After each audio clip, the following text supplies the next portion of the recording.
Genesis 34. Now, in our daily Bible reading this morning was John chapter 4. And Jesus and the boys show up at this town called Sychar. Outside of that village, Jesus meets a woman at a well. Right? Now, we've gone through that chapter on Sundays a couple months ago, but that was our reading today. Now, that well that Jesus has an encounter with this woman at was Jacob's well. In fact, today you can visit this same place. It looks a little different now. There's a picture. The Greek Orthodox Church purchased this property in 1970, and they built this church shrine around the well. So you can go down the stairs and up the stairs. The well's down below. Now, there's another picture of their construction. Back in 1970 is what this was dated. And then there's one more of down below of what the well looks like today.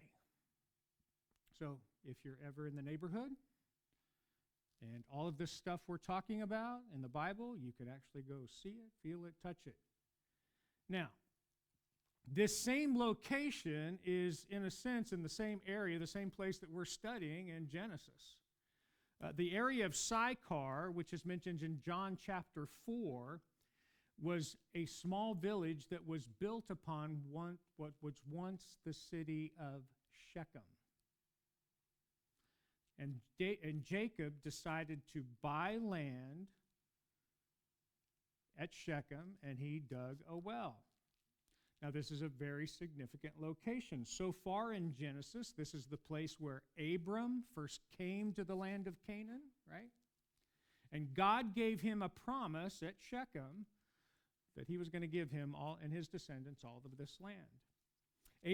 Abram also built an altar there, and all this is in Genesis chapter 12.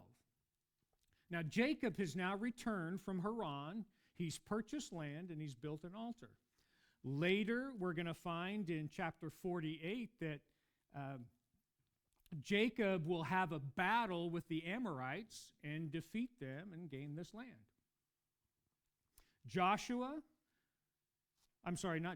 Joseph, Jacob's son, will be buried here at Shechem. And Joshua, in Joshua chapter 24, this is where he made that famous vow, as for me and my house, I'm going to serve the Lord, right? It was right here. Now, all of this is great information. But if you remember from last week, where did God tell Jacob to go? Did he tell him to go to Shechem?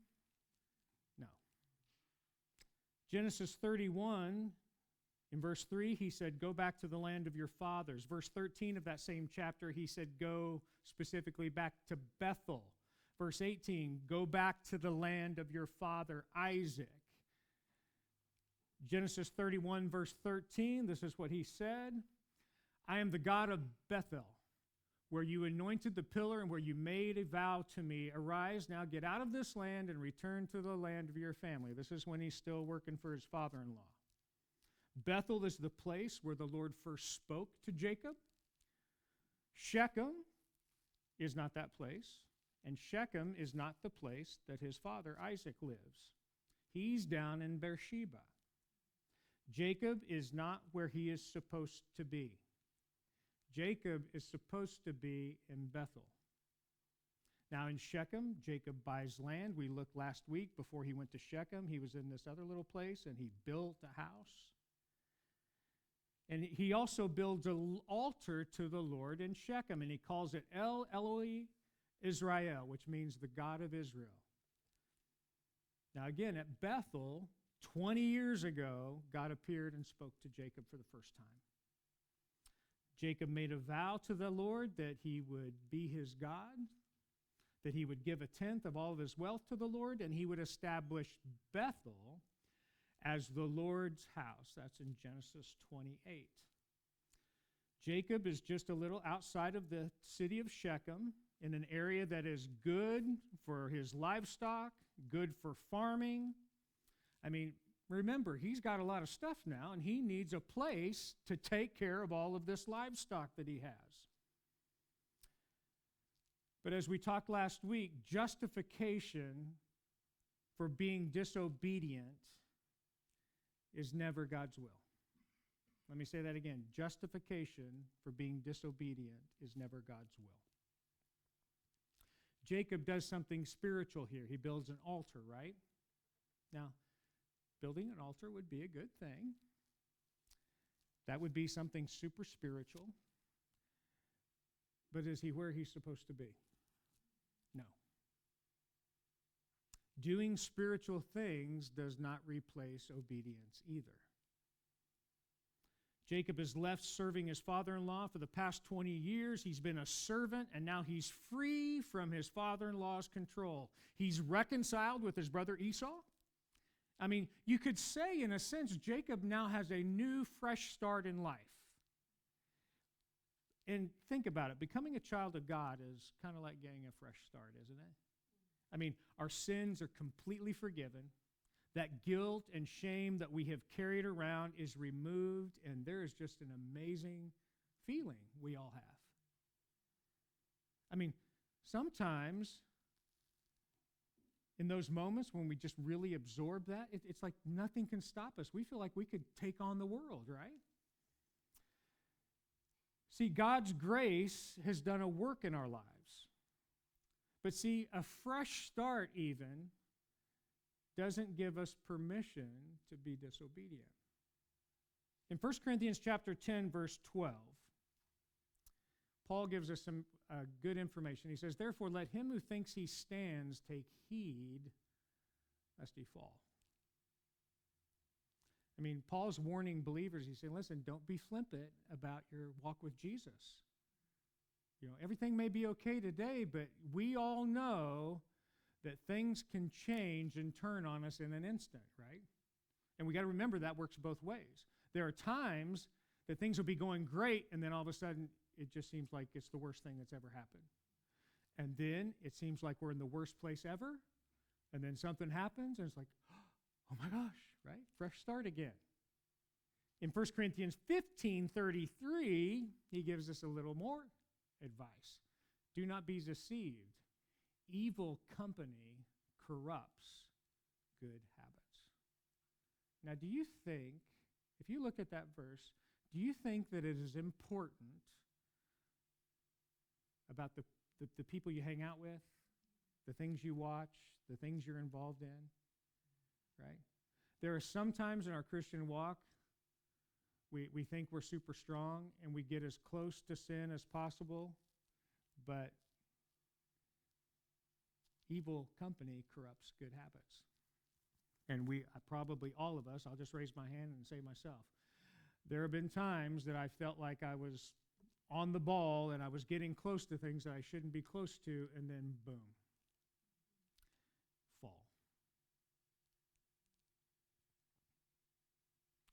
Jacob has had a fresh start. He's settling in an area that he's not supposed to be in, and this bad decision that he has made is going to affect his family.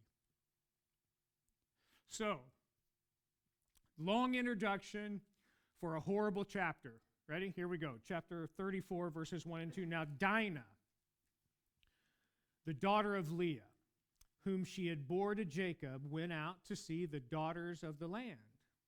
And when Shechem, the son of Hamor, the Hivite, prince of the country, saw her, he took her, he lay with her, and he violated her. So we have this town called Shechem. The king of Shechem, his name is Hamor, and his son is named Shechem. So we got the prince is named Shechem, lives in a town called Shechem. Dinah is the only daughter in Jacob's house. She has 11 brothers. She's new in the land, and it's maybe a time for her to have a new start too. Now, in this setting, it would be completely natural for her to want to go out and hang out with other girls her age, right? I mean, she lives with 11 brothers.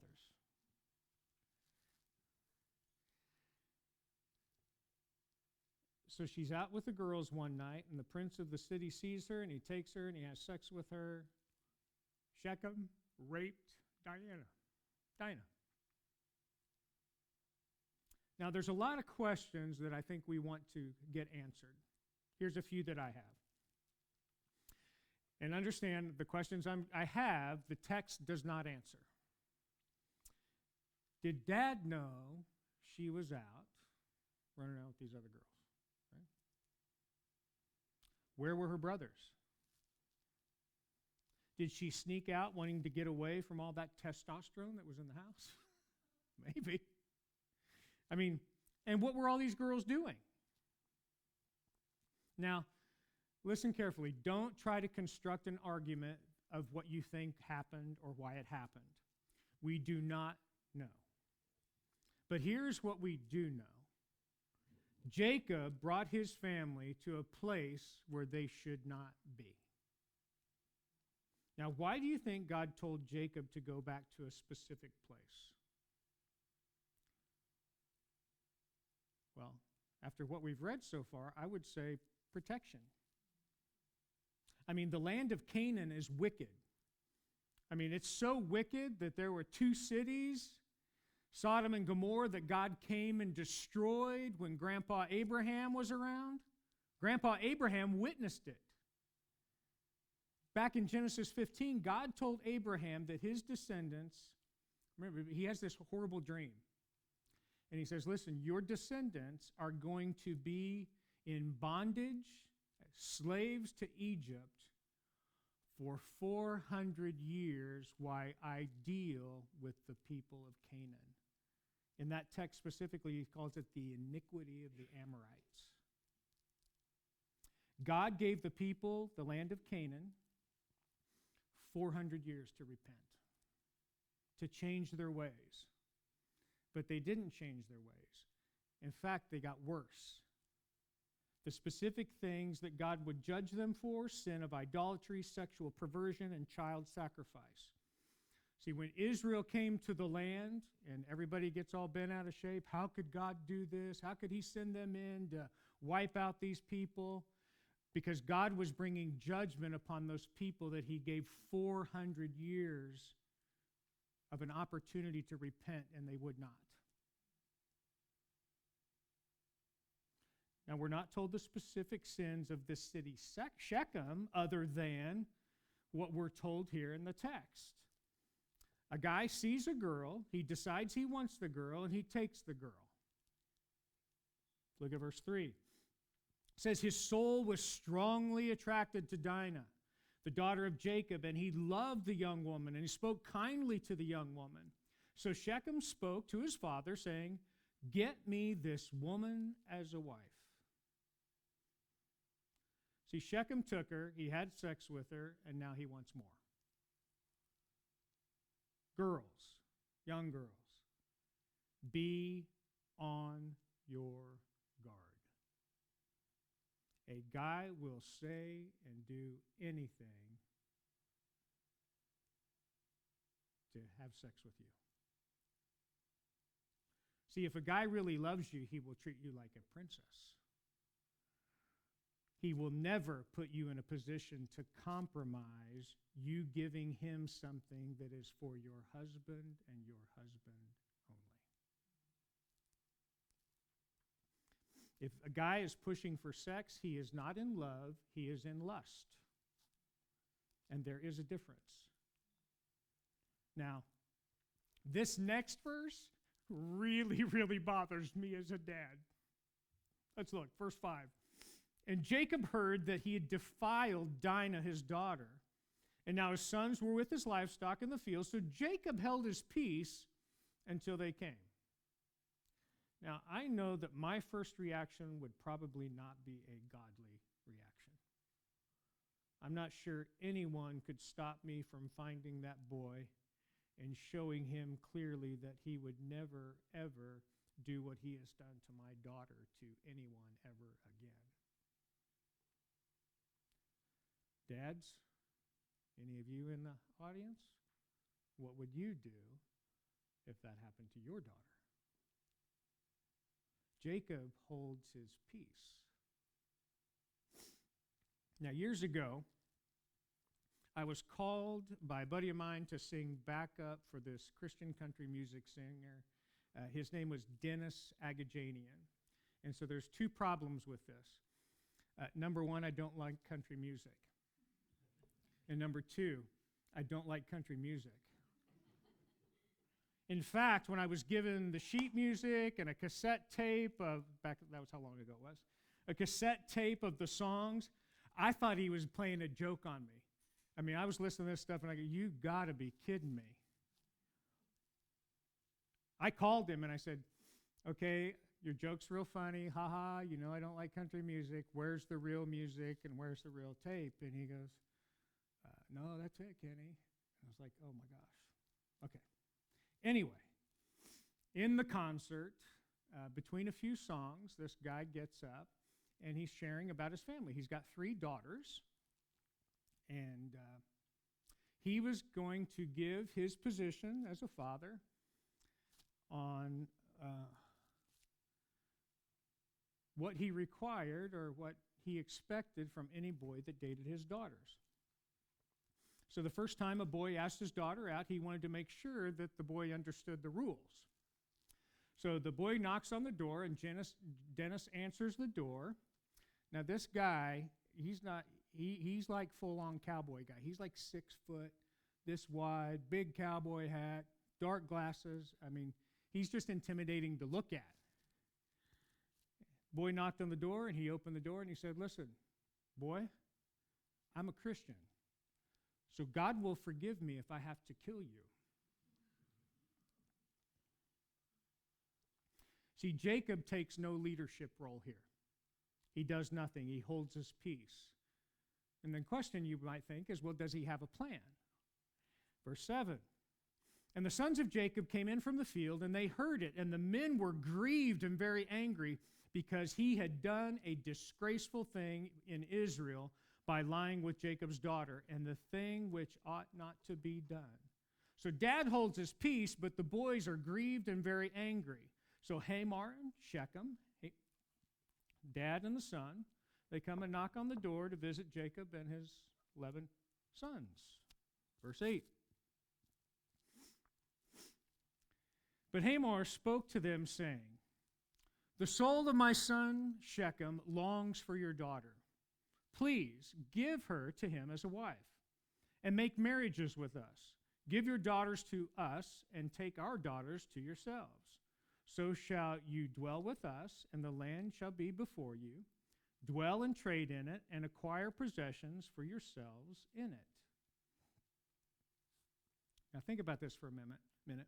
This is really a one-sided offer. He says, make marriages with us. How many daughters does Jacob have?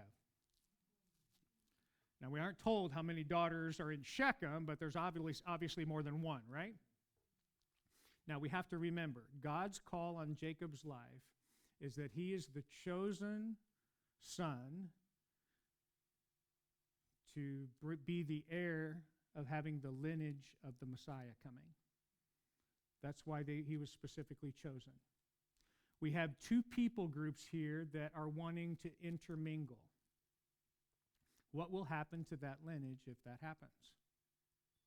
Understand, God is not against interracial marriages. God is against marrying someone that is not a follower of the Lord. That's what he's against. And we've got a group here that doesn't. And think about this for a moment.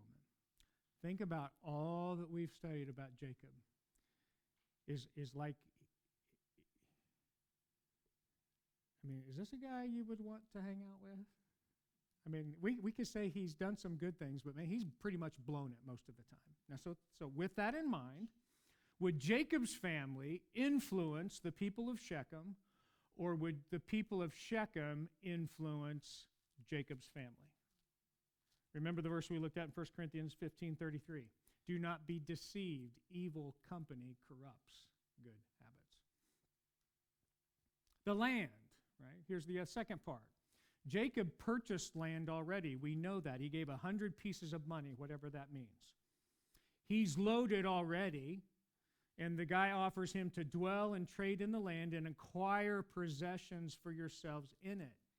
Jacob's already got more than he could probably ever spend or need. See, there's nothing Hamor has to offer Jacob that he needs or wants.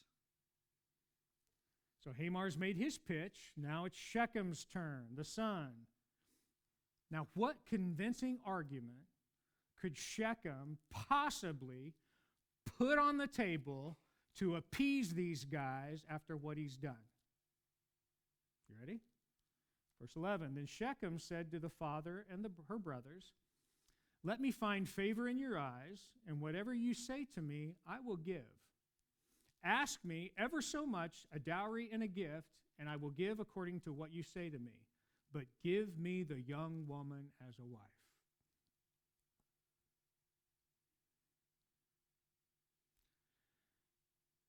Sometimes people believe that they're being very generous, but Shechem has this just name your price attitude. Is this a wise decision or an emotional decision? What do you think?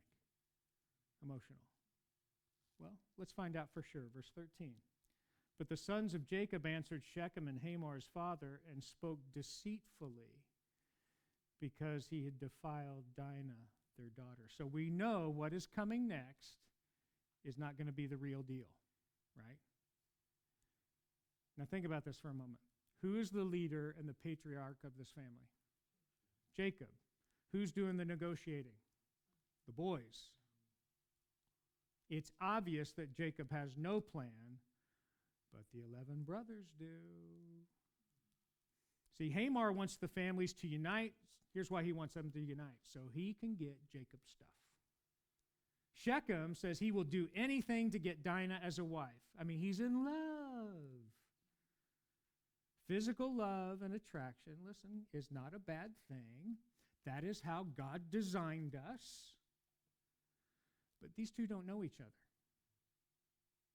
I mean, is Shechem really willing to do whatever to get Dinah?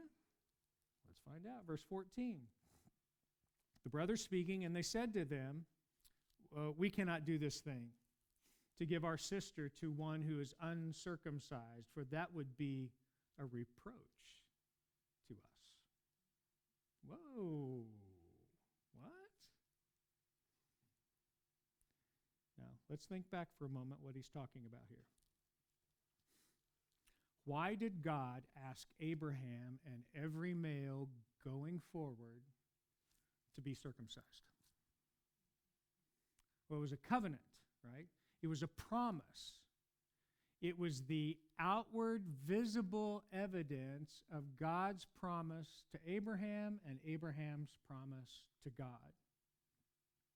On the 8th day, a young Jewish boy in his life, 8th day after being born, he was to be circumcised. This is a public ceremony.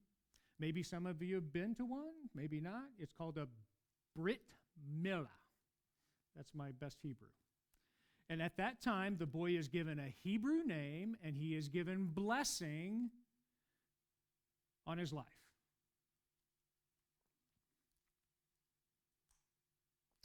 Now, in what I'm saying to you, we need to understand something. And forgive the conversation for going PG-13 or 15. But how would you know? I mean, you wouldn't know, but you would know by his actions. You would know by his lifestyle. You would know by how his family lived and how his family worshiped. Got it? Now, today, Jesus has given us the same kind of ceremony in a sense. It's called baptism.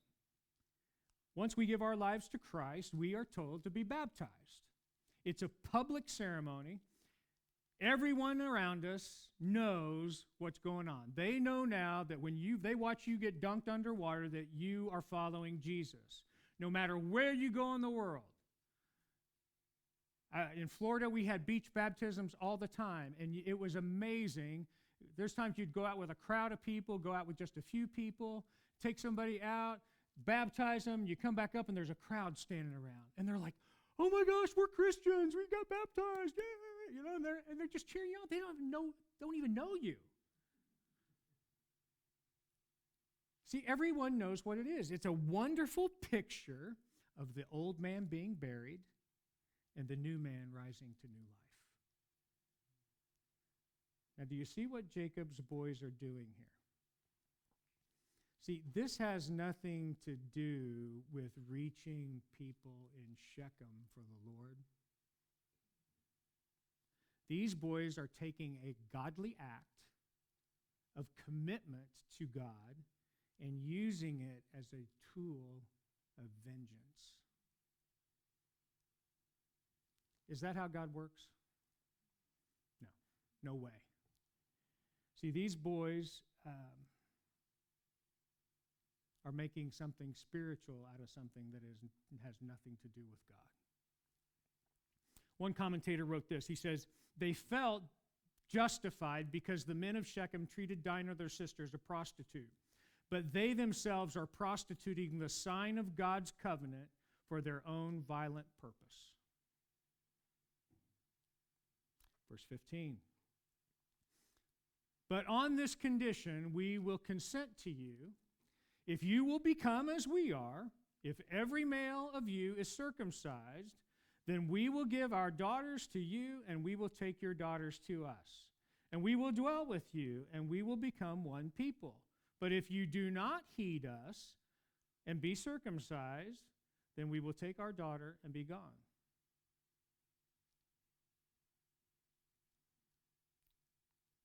Now,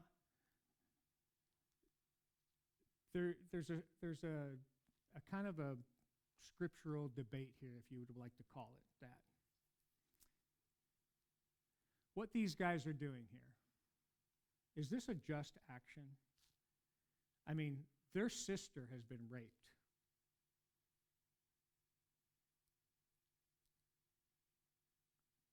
Look at verse 18. And their words pleased Hamor and Shechem, Hamor's son. Now, I'm not sure that any man in his right mind would agree to this. I mean, I just even wonder if they understand what that word means. Right? They're well pleased. Verse 19, so the young man did not delay to do the thing, because he delighted in Jacob's daughter, and he was more honorable than all the household of his father. So Shechem immediately gets this done ASAP. And he's willing to do this because he wants Dinah as a wife. Now, the verse tells us here that Shechem is more honorable. Compared to what? His family? I mean, what's the guy just done? He's raped a girl. Is he more honorable compared to Jacob's family? We've seen the mess they've caused. See, the king and the priest have agreed to the terms. And now it's time to go back to the city and convince the men of Shechem. Verse 20. And Hamor and Shechem, his son, came to the gate of their city, and they spoke with the men of the city, saying, these men are at peace with us. Therefore, let them dwell in the land and trade in it. For indeed, the land is large enough for them. Let us take their daughters and to us as wives, and let them give us our daughters. Only on this condition will the men consent to dwell with us, to be one people, if every male among us is circumcised as they are circumcised. Now, women, this doesn't affect you, but guys, what would you think if this pitch was given to you? Would you go, yeah, I think that's a great idea? No. Right? See, girls, we could say the comparison is like giving birth, because guys don't understand that. My wife says it's the most painful thing ever, and I think that I don't deal with pain well. See, guys don't understand birth pains, and girls, you're not probably going to understand this. But when women talk about how painful birth is, here's what I've often see guys doing, like husbands. They go, oh yeah, man, it was really hard on her. It's like, dude, you have no clue. Most men, just reading this verse, are squirming in their seats. No, why would you even ask me that question? The answer is no. So the pitch continues, verse 23. Will not their livestock, their property, and every animal of theirs be ours? Only let us consent to them, and they will dwell with us. Now, this is a lie. I mean, how can a guy getting snipped all of a sudden get him another man's stuff? That doesn't make any sense. Verse 24. And all who went out of the gate of his city heeded Hamor and Shechem his son. Every male was circumcised, all who went out of the gate of his city. I mean, they did it. Hamor and Shechem sold these guys on this pitch. I mean, what we do see here is Shechem is full of greedy, stupid men, right? Now, listen carefully. They did not have a precision scalpel back then. They did not have a pair of finely sharpened scissors to do this task. Later on in Exodus, Moses gets into a fight with his wife Zipporah. It's a really, really odd place in Scripture. They get into a fight because God's coming to kill Moses because his boys haven't been circumcised. And Zipporah blows a gasket, and she circumcises him. And you know what she does it with? A rock. Oh, yeah, I'll sign up for that. You don't believe me? Exodus chapter 4. I mean, how many of you guys are squirming now? Verse 25. Now it came to pass on the third day when they were in pain that two of the sons of Jacob, Simeon and Levi, Dinah's brothers, each took a sword in his hand and came boldly into the city and killed all the males. I mean, this is brutal. Simeon and Levi have taken God's covenant and made it a tool of their vengeance. I mean, where do you think these boys learned this kind of behavior? Dads, you need to lead your family. You need to lead your family to follow the Lord. You need to be an example to your kids of what a godly man should look like. Remember David, the man after God's own heart? You know, there's a couple of things that he was not very good at. And they're two very important things. He was a horrible husband, and he was a horrible father.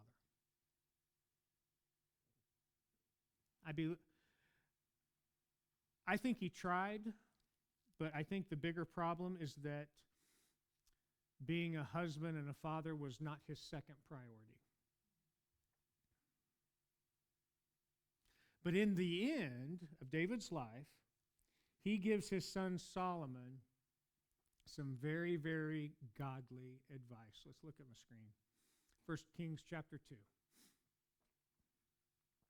Oh, go back one. There we go. Now, David's getting ready to die. He says, I go the way of all the earth, so be strong, therefore, and what? Prove yourself a man. So listen, if you want to know what a man is biblically, here's what it is right here. Keep the charge of the Lord, your God, to walk in his ways, to keep his statutes, his commandments, his judgments, and his testimonies, as it is written in the law of Moses, that you may prosper in all that you do and wherever you turn. Next verse 4.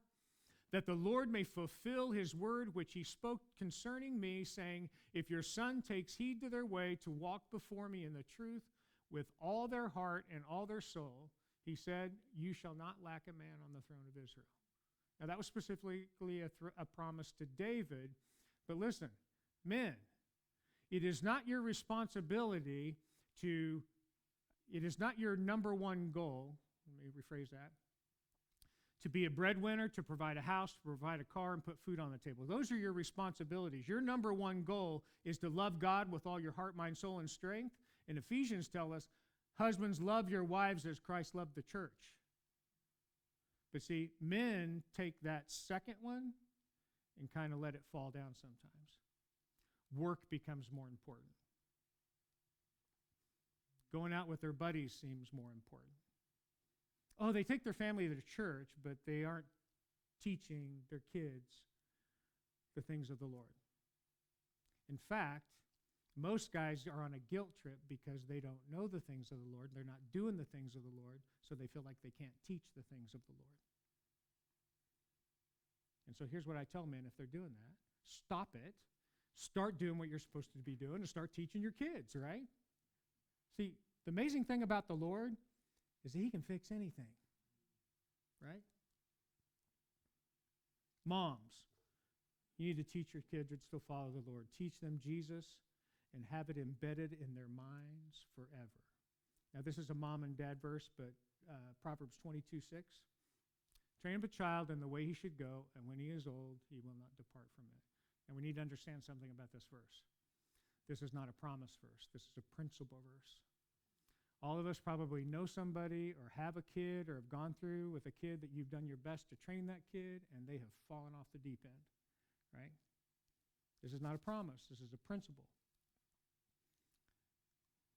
But that does not negate our responsibility, right, to be disobedient. It's mom and dad's job to teach our kids about Jesus. I mean, think about what our society has done today with our kids. The most valuable thing that you should ever have in your family, we give it to the government to teach them, to somebody you don't even know. You don't know what they believe, you don't know what they live. They just, oh, well, you teach them, right? And we've even dropped it down to like young ages. And that's mom and dad's job. And then the kids grow up and they go crazy, and mom and dad are like, what is the matter with you? Get out of here. And then we set them off into the world to just be destructive because they don't know any better. That wasn't in my notes. That was free. Listen, it's obvious here that Jacob, Rachel, and Leah have failed miserably in teaching their kids about the Lord. The headliners, Simeon and Levi, have taken deception and vengeance to a whole new level, haven't they? I mean, these men of Shechem didn't have a chance. 3 days after someone has taken a rock to their privates, they can't even defend themselves, let alone their families. Verse 26. And they killed Hamor and Shechem, the son with the edge of the sword, and they took Dinah from Shechem's house and went out. The sons of Jacob came upon the slain and plundered the city because their sister had been defiled. They took their sheep, their oxen, their donkeys, what was in the city and what was in the field, all their wealth, all their little ones and their wives they took captive, and they plundered even all that was in their houses. Now again, we often want to argue that all of this would be justified. I mean, Dinah was raped, and these men needed to pay for what they have done. I believe that's absolutely true. But nowhere in our text does anyone stop and pray. Nowhere in our text is anyone seeking the Lord about what the right thing to do is. Doing wrong and doing more wrong does not make it any better. I mean, who does vengeance belong to? The Lord. Who do you think will do a better job about taking out vengeance and giving justice? You or the Lord? The Lord. Verse 30. Then Jacob said to Simeon and Levi, Dad now finally steps up and speaks. Ready? You have troubled me by making me obnoxious among the inhabitants of the land, among the Canaanites, the Perizzites, and since I am few in number, they will gather themselves together against me and kill me. So I shall be destroyed, my own household and I. But they said, should he treat our sister like a harlot? Jacob has put his family in a place of compromise, a place that they have not been called to be. His daughter has just been raped. His boys have dishonored the Lord by using a sign of God's covenant as vengeance. And in all of this, who is Jacob worried about? Himself. Look at that. You have troubled me by making me obnoxious. Since I am few, they will gather themselves together against me and kill me. I shall be destroyed, my household and I. Wow.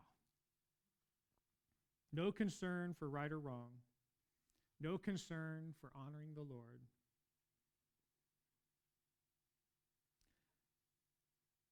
This narrative in your Bible is here for a reason. God never pulls punches, and he calls it like it is. So, what can we possibly learn from this chapter? Hopefully you got some notes, but here's what I wrote. We need to follow the Lord without compromise and be completely obedient. Fathers, we need to lead our families in God's ways. We need to protect our children at all cost. We need to teach our children the ways of the Lord. And selfishness will always end in dismay and chaos. Now, I don't know about you,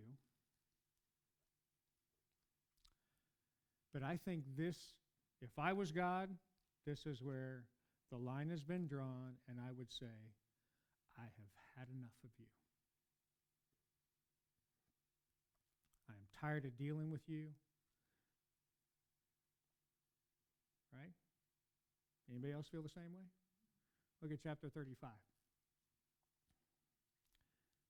God has not spoken in the past 2 chapters. Then God said to Jacob, "Arise and go up to Bethel and dwell there and make an altar there to God who appeared to you when you fled from the face of Esau your brother." And Jacob said to the household and to all who were with him, "Put away the foreign gods that are among you, purify yourselves, change your garments. Let us arise and go up to Bethel, and I will make an altar there to God, who answered me in the day of my distress and has been with me in all the way which I have gone." God gives him another chance. And think about it. Well, like, is it like the 5th chance, right? We draw the line at the second one. And God doesn't give up. See, I think that's hope for us. I don't think any of us have done anything this crazy. And God, who is rich in mercy, came to save us. Why? Because his creation that he designed, he loves us. And even when we blow it, the hand is offered out.